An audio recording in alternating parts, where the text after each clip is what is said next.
are the most romantic things about Evie? How many do you want? That is hard, because everything about Evie is romantic. Because she's just Evie. She is romance. The most romantic thing about him? Well, he's a good listener. The best thing about being a partner is being able to listen, and that makes someone very romantic if they can really listen to you. I think her kindness and her hopefulness is really romantic, because romance has at its heart that something beautiful is coming along the way. Empathetic or sympathetic. I think that's pretty romantic. Her sense of adventure, her wanting to explore the world and do new things. I think that's romantic. What'd she say about me? I don't know. Is funny romantic? He's also very funny. That's romantic. I don't know if funny is romantic, but maybe she said that. The most romantic thing about me that he would say? Oh, God. What's he gonna say? That I laugh at his jokes? He likes that.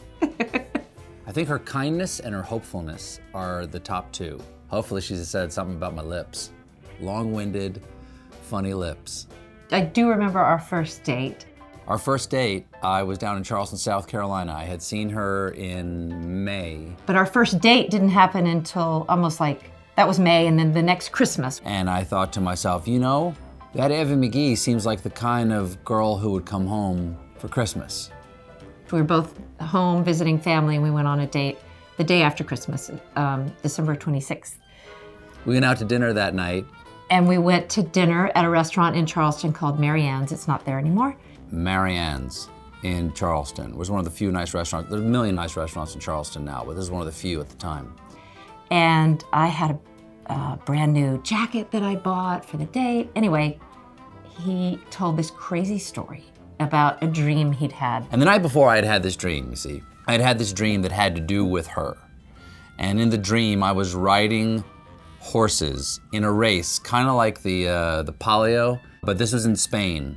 And when we're riding these horses bareback up this Spanish town, like on the rock at the top of the Spanish town, and through these winding streets, and the streets are very narrow, and these Spanish women wearing mantilla and veils and with high skirts, or they're kind of high stepping like quarter horses, like making the streets narrower and narrower as we have to get to the top. And I get to the top of the hill that the town is on, and it's this huge field that is mowed into a checkerboard pattern. It's a chess board.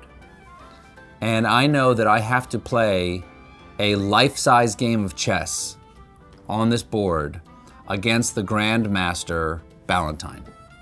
I don't know who that is. But I also know that somehow this has to do with her. I wake up thinking that dream was about Evie McGee, and I don't know why.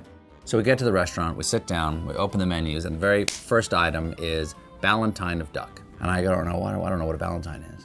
I think he ordered for dinner a duck dish that was like Napoleon of duck or something like that. He's gonna know what it is, I can't remember. Did she tell you about this? She said it was the Napoleon of duck. No, it was a Valentine of duck. She doesn't remember. She doesn't love me as much as I love her. Then I did a really daring thing. I told her about this dream.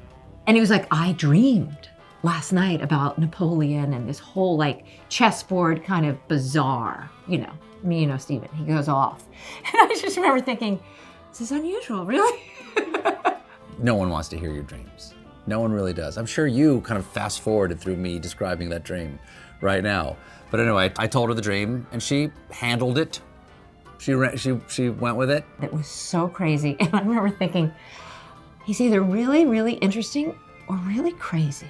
And I decided that was fine. He could be a little crazy, a little interesting. I ordered the Valentine of duck. And she asked me if I played any sports. Did she tell you that? And again, I can't believe she went on another date with me after this answer. The dream was bad enough, but I said, I play a lot of hacky sack, which was true. At the time, I played a lot of hacky sack. I mean, strenuous, like team level hacky sack. There's no team, but team level. But we had a really wonderful time, and then we walked all around Charleston. We went for a walk afterwards. We walked all the way down to my mom's house and kissed on our front porch, on my family's front porch.